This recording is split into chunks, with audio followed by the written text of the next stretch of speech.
Hi hello ನಮಸ್ತೆ.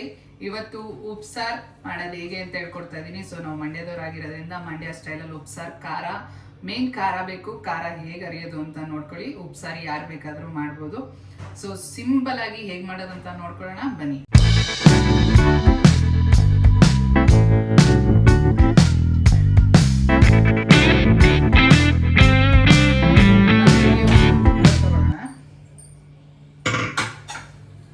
ಅದಕ್ಕೆ ಒಂದು ಹಿಡಿಯಷ್ಟು ಬೇಳೆ, ಒಂದು ಹಿಡಿಯಷ್ಟು ಹೆಸರು ಕಾಳು. ಇದನ್ನ ಚೆನ್ನಾಗಿ ವಾಶ್ ಮಾಡ್ಕೊಂಡು ಬರೋಣ. ಹೆಸರು ಕಾಳು ಬೇಳೆ ವಾಶ್ ಮಾಡ್ಕೊಂಡು ಬಂದಿದ್ದೀನಿ.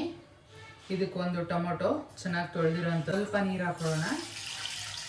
ಸೊಪ್ಪನ್ನ ಇವಾಗಲೇ ಹಾಕ್ತಾ ಇಲ್ಲ, ಸೊಪ್ಪು ಬೆಂದೋದ್ರೆ ಚೆನ್ನಾಗಿರಲ್ಲ ವಿಷಲ್ ಕೂಗ್ಸಿದ್ರೆ. ಅದಕ್ಕೆ ಇದನ್ನ ಮಾತ್ರ ಸಪ್ರೇಟ್ ಕೂಗ್ಸ್ಕೊತಾ ಇದ್ದೀನಿ. ಇದನ್ನ ಪಕ್ಕ ಸ್ಟವ್ ಇಟ್ಕೋತಾ ಇದ್ದೀನಿ. ಇದ್ರ ಪಾಡಿಗೆ ಇದು ಒಂದು ವಿಷಲ್ ಬರಲಿ. ಅಷ್ಟರಲ್ಲಿ ಖಾರಕ್ಕೆ ಏನೇನು ಬೇಕು ರೆಡಿ ಮಾಡ್ಕೊಳ್ಳೋಣ. ಈ ಥರ ದೋಸೆ ತವ ಅಥವಾ ಬಾಂಡ್ಲಿ ಯಾವುದಾದ್ರೂ ಓಕೆ ತಗೊಳ್ಳಿ. ಇದು ಸ್ವಲ್ಪ ಕಾಯಲಿ. ಇವಾಗ ಇದಕ್ಕೆ 1 ಡ್ರಾಪ್ ಅಷ್ಟು ಎಣ್ಣೆ ಹಾಕೊಳ್ಳೋಣ. ಹಳ್ಳಿಲೆಲ್ಲ ಒಲೆಯಲ್ಲಿ ಅಡುಗೆ ಮಾಡ್ತಾರಲ್ಲ, ಅವಾಗ ಕೆಂಡದಲ್ಲಿ ಸುಡ್ತಾರೆ. ಬಟ್ ಇಲ್ಲಿ ನಮ್ಗೆ ಆಪ್ಷನ್ ಇಲ್ವಲ್ಲ, ಅದಕ್ಕೆ ಈ ಥರ ಮಾಡ್ಕೋಬೇಕು. ಎಣ್ಣೆ ಹಾಕಿ ಸ್ವಲ್ಪ ಚೆನ್ನಾಗಿ ಒಣಮೆಣಸಿನ್ಕಾಯಿ ಒಂದು 20 ಮೆಣಸಿನ್ಕಾಯಿ ತೊಗೊಂಡಿದ್ದೀನಿ. ಚೆನ್ನಾಗಿ ಫ್ರೈ ಮಾಡ್ಕೋಬೇಕು ಇದನ್ನು. ಹಸಿಮೆಣಸಿನ್ಕಾಯಿ ಕೂಡ ಮಾಡ್ಬೋದು, ಅದು ಬೇರೆ ಥರ ಪ್ರೋಸೆಸ್ಸು. ಮೆಣಸಿನ್ಕಾಯಿ ಒಂದೇ ಡಿಫ್ರೆಂಟ್. ಇನ್ನು ಹಾಕೋದೆಲ್ಲ ಸೇಮ್ ಐಟಮ್ ಹಾಕ್ತೀವಿ. ಅದನ್ನು ಈ ಥರ ಬೇಳೆ ಜೊತೆಗೆ ಹಾಕಿ ಕೂಗಿಸ್ಬಿಟ್ಟು ಎತ್ಕೋಬೇಕು ಮೆಣಸಿನ್ಕಾಯಿನ. ಸೊ ಇದಾದರೆ ಎಣ್ಣೆಲಿ ಉರಿಬೇಕು. ಲೋ ಫ್ಲೇಮಲ್ಲಿ ಚೆನ್ನಾಗಿ ಈ ರೀತಿ ಫ್ರೈ ಮಾಡ್ಕೊಳ್ಳಿ. ನೋಡಿ, ಈ ಥರ ಚೆನ್ನಾಗಿ ಫ್ರೈ ಆಗಬೇಕು. ಇವಾಗ ಇದಾಗಿದೆ, ಇಷ್ಟಾದರೆ ಸಾಕು ಫ್ರೈ. ಇದನ್ನೊಂದು ಪ್ಲೇಟಿಗೆ ತೆಗೆದು ಇಟ್ಕೊಳ್ಳೋಣ. ನೋಡಿ, ಈ ರೀತಿ ಫ್ರೈ ಆಗಬೇಕು. ಸೊ ಇದೇ ರೀತಿ ನೀವು ಮಾಡ್ಕೊಳ್ಳಿ. ಇವಾಗ ತವಾನ ಪಕ್ಕ ಸ್ಟವ್ಗೆ ಶಿಫ್ಟ್ ಮಾಡಿಬಿಡೋಣ.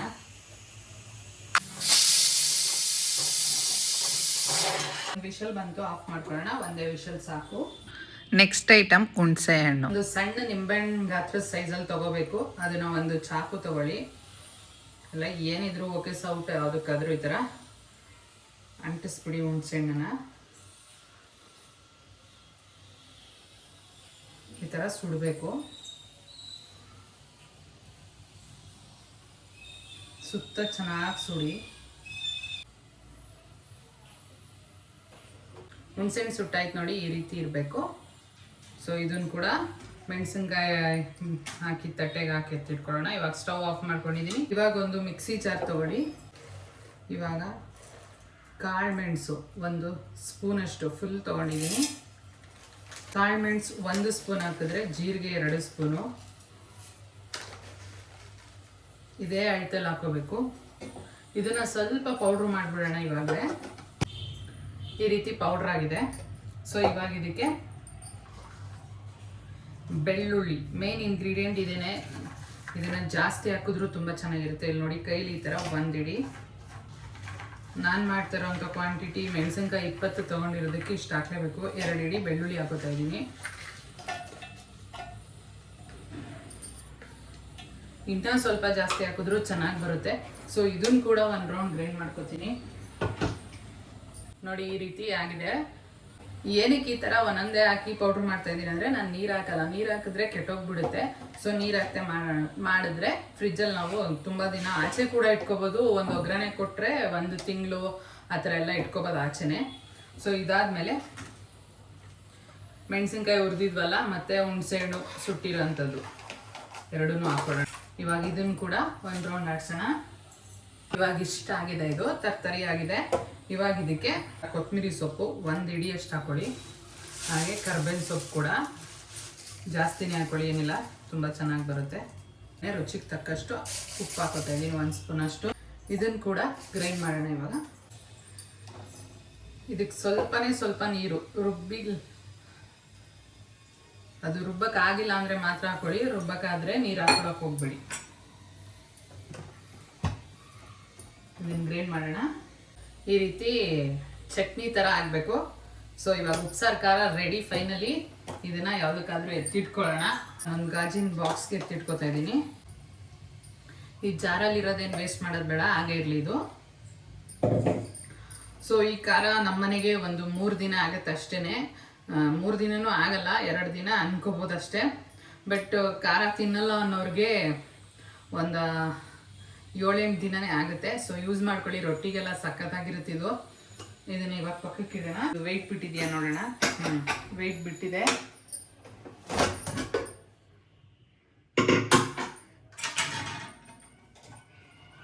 ಇದೇ ಜಾರ್ಗೆ ಈ ಟೊಮೊಟೊ ಬೇಯಕ್ಕೆ ಹಾಕಿದ್ವಲ್ಲ ಅದನ್ನ ಎತ್ಕೊಳ್ಳೋಣ. ಇದನ್ನ ಜಾರ್ಗೆ ಹಾಕೋಣ. ಇದೇ ಕುಕ್ಕರಲ್ಲಿ ಇವಾಗ ಸೊಪ್ಪು ಬೇಯಲಿಕ್ಕೆ ಇಡೋಣ. ಸೊಪ್ಪು ಯಾವ್ದಾವ್ದು ತಗೊಂಡಿದ್ದೀನಿ ಅಂದರೆ ಕೀರೆ ಸೊಪ್ಪು, ದಂಟು ಮತ್ತು ಸಬ್ಸಿಗೆ, ಇವು 3 ತಗೊಂಡು ಚೆನ್ನಾಗಿ ತೊಳೆದು ಈ ರೀತಿ ಕಟ್ ಮಾಡಿ ಇಟ್ಕೊಂಡಿದ್ದೀನಿ. ಇದನ್ನ ಇವಾಗ ಕುಕ್ಕರಲ್ಲಿ ಹಾಕೋತಾ ಇದ್ದೀನಿ. ಕುಗ್ಸೋದು ಬೇಡ, ಸೊಪ್ಪನ್ನ ಯಾವತ್ತೂ ಕುಗ್ಸೋಕೆ ಹೋಗ್ಬೇಡಿ ಪಲ್ಯ ಮಾಡಬೇಕಾದ್ರೆಲ್ಲ. ಸೊಪ್ಪನ್ನೆಲ್ಲ ಹಾಕಿದ್ದಾಯ್ತು, ತುಂಬ ಇದೆ, ಬಟ್ ಬೆಂದ್ಮೇಲೆ ಇಷ್ಟೇ ಆಗ್ಬಿಡುತ್ತೆ. ಇವಾಗ ಸ್ವಲ್ಪ ನೀರು ಹಾಕೊಳ್ಳೋಣ ಬೇಯಲಿಕ್ಕೆ. ಇದೇ ನಮಗೆ ಸಾರಾಗಿ ಕನ್ವರ್ಟ್ ಆಗುತ್ತೆ.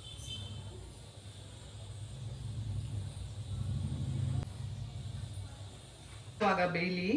ನೀರೆಲ್ಲ ಹಾಕಿದ್ಮೇಲೆ ಒಂದ್ಸಲ ಮೇಲಿಂದ ಕೆಳಗಡೆ ಮಾಡಿಬಿಡೋಣ, ಯಾಕಂದರೆ ಒಂದೇ ಕಡೆ ಬೇಯ್ತಾ ಇರುತ್ತೆ ಅಂತ.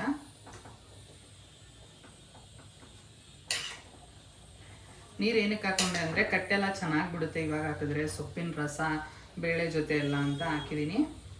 ಆಲ್ರೆಡಿ ಕೂಗ್ಸುವಾಗಲೂ ಸ್ವಲ್ಪ ಇತ್ತಲ್ವ, ಅದಕ್ಕೆ ಸ್ವಲ್ಪ ಹಾಕೊಂಡ್ರೆ ಸಾಕು. ನಿಮ್ಮ ಮನೇಲಿ ಆಮೇಲೆ ಕನ್ಸಿಸ್ಟೆನ್ಸಿ ನೋಡ್ಕೊಳ್ಳಿ, ಎಷ್ಟು ಸಾರು ಬೇಕು, ಎಷ್ಟು ಜನ ಇದ್ದೀರಾ ಅದ್ರ ಮೇಲೆ. ನಮ್ಮ ಮನೇಲಿರೋದು 3 ಜನ, ಹಾಗಾಗಿ ಸಾಕು. ಸೊಪ್ಪು ಮಾತ್ರ ಜಾಸ್ತಿ ಯೂಸ್ ಮಾಡ್ತೀವಿ, ಯಾಕಂದರೆ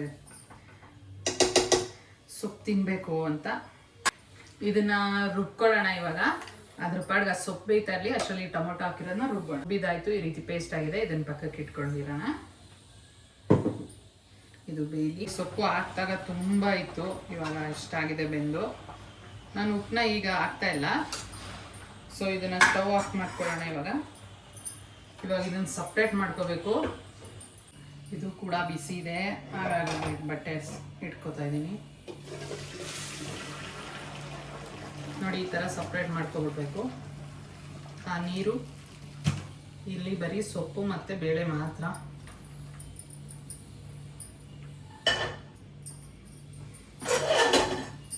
ಪಕ್ಕಕ್ಕೆ ಇಡೋಣ.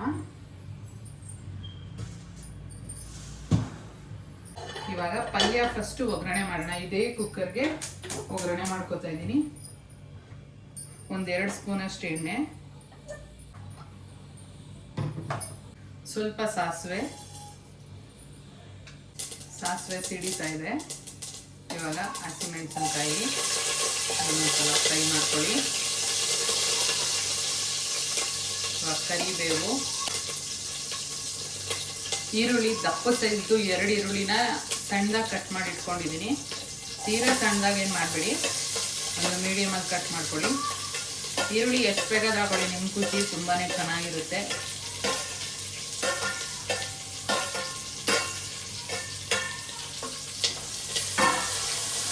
ಇದನ್ನು ಫ್ರೈ ಮಾಡ್ಕೊಳ್ಳಿ.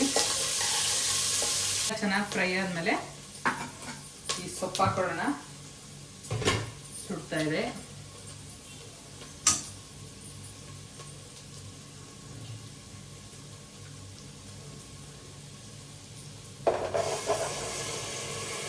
ಈ ಸೊಪ್ಪು ಹಾಕೋತಾ ಇದ್ದೀನಿ ಇವಾಗ.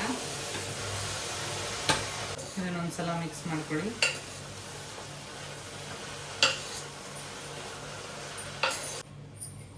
ಇವಾಗ ಇದಕ್ಕೆ ಸಾಲ್ಟ್ ಹಾಕೊಳ್ಳೋಣ, ರುಚಿಗೆ ತಕ್ಕಷ್ಟು.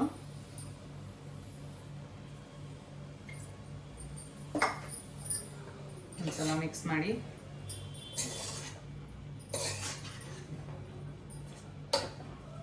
ಇದರಲ್ಲಿರೋ ನೀರಿನ ಅಂಶ ಎಲ್ಲ ಸುಂಡಬೇಕು. ನೀರಿನ ಅಂಶ ಎಲ್ಲ ಸುಂಡಿದೆ. ಒಂದು ದೊಡ್ಡೋಳು ತೆಂಗಿನಕಾಯಿ ತುರಿ ಹಾಕೋತಾ ಇದ್ದೀನಿ ನಾನು.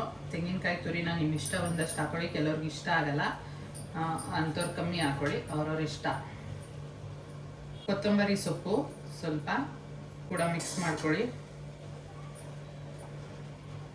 ಕಾಯಿ ತುರಿ ಬಿದ್ರೇ ಸೊಪ್ಪಿನ ಪಲ್ಯ ತುಂಬ ಟೇಸ್ಟ್ ಬರೋದು. ಕೆಲವ್ರಿಗೆ ಕಾಯಿ ಇಷ್ಟ ಆಗಲ್ಲ, ಸೊ ಒಂಥರ ಸ್ಕಿಪ್ ಮಾಡಿ, ಚೆನ್ನಾಗಿರುತ್ತೆ.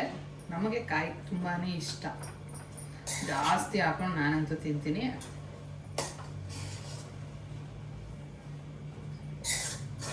ಪಲ್ಯ ರೆಡಿ ಆಯಿತು. ಇವಾಗ ಸ್ಟವ್ನ ಇದನ್ನೇ ಪಕ್ಕಕ್ಕೆ ಶಿಫ್ಟ್ ಮಾಡಿಬಿಡೋಣ.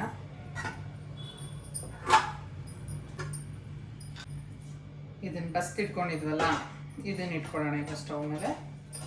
ಇದಕ್ಕೆ ಆವಾಗಲೇ ಟೊಮೊಟೊ ಮತ್ತು ಸ್ವಲ್ಪ ಖಾರನ ರುಬ್ಬಿದ್ವಲ್ಲ ಇದರೊಳಗಡೆ ಹಾಕೋಬೇಕು. ಅದೇ ನೀರನ್ನ ಹಾಕ್ಬಿಟ್ಟು ಸ್ವಲ್ಪ ಶೇಕ್ ಮಾಡಾಕಿ ಮಿಕ್ಸಿ ಜಾರಲ್ಲಿ ಇರೋದೆಲ್ಲ ಬರುತ್ತೆ. ಇವಾಗ ಉಪ್ಪು ಹಾಕೋಣ, ರುಚಿಗೆ ತಕ್ಕಷ್ಟು ಉಪ್ಪು ಹಾಕೊಡಿ.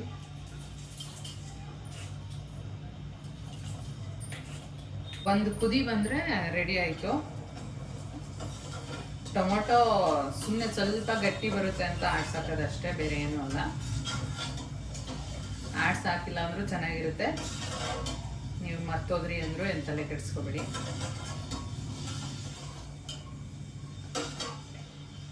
ಎಕ್ಸ್ಟ್ರಾ ನೀರೇನು ಬೇಡ, ಯಾಕಂದರೆ ಇದೇ ಆಗುತ್ತೆ.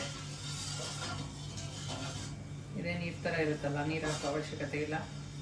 ನೀವು ಉಪ್ಸಾರನ್ನ ಬರೀ ಸೊಪ್ಪಲ್ಲಿ ಅಷ್ಟೆಲ್ಲ ಹೀರೆಕಾಯಿ, ಅವರೆಕಾಳು, ತಣ್ಣಿ ಕಾಳು, ಹುಳ್ಳಿಕಾಳು ಇದರಲ್ಲೆಲ್ಲ ಮಾಡ್ಕೋಬೋದು. ನಿಮ್ಗೆ ಯಾವ್ದು ಇಷ್ಟ ಆಗುತ್ತೆ ಅದಂತ ಮಾಡ್ಕೊಳ್ಳಿ.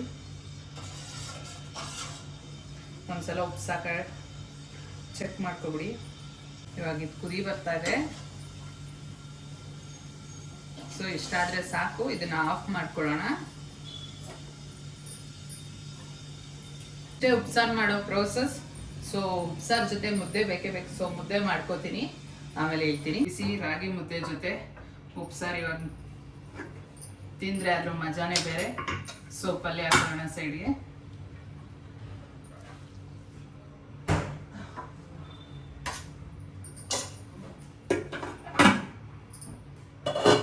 ಇವಾಗ ಉಪ್ಸಾರು ಹಾಕೋಣ. ಒಂದ್ಸಲ ಈ ಥರ ಮಿಕ್ಸ್ ಮಾಡಿ ಹಾಕೊಳ್ಳಿ.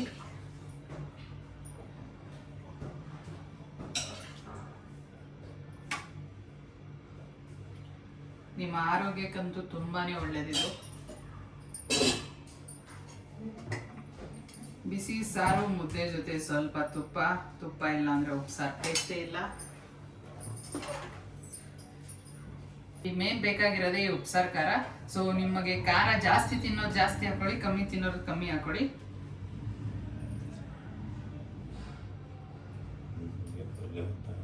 ಉಪ್ಸಾರು ರೆಡಿ ಆಯ್ತು.